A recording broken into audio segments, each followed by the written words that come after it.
Hello everybody, welcome to Bed Stories and welcome to my bedroom, which is never in the same place in the world. I hope you are well, wherever you are. Today I want to share with you a special moment which happened the first day we arrived in France. It was in the beginning of October, after a perfect summer spent in the Netherlands and a few days in Belgium. And after many beers, but that is another story. So we decided to stop in Berg, a little village of 4,000 inhabitants surrounded by old medieval walls, hard bombing during the Second World War and sadly deprived of its ancient charm. I remember the sun was shining. After crossing the corner near the place where we slept, we started to smile. Of course we smiled, and we also laughed. There was a gaggle of geese crossing the street, and cars stopping before them. After that perfect little quack, quack, quack, quack, quack, we knew we were in the right place. So we started our walk along the corridor of trees on the city walls, with the roof on one side and perfect gardens on the other. Suddenly, an elder lady appeared. So try to imagine her. 1 meter and 45 in height, a black handbag in the right hand, a skirt below the knee, and a cotton sweater buttoned up to the neck. Oh, and she had short and grey hair. She immediately smiled at me across the street. And then she started shaking her hand, speaking words in French.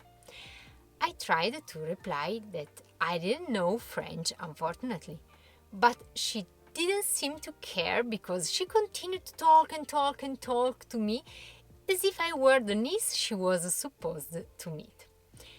In any case, we managed to understand each other a little, and I remembered the speeches in dialect with my grandfather. I grew up in a little Italian village near the French border, so I was able to understand some words. She explained us that the town is round. I can even remember her voice. Berg est tonde. Everywhere you go, then you return to the starting point. I'm sorry, don't ask me to repeat it in French, please. Berg est tonde.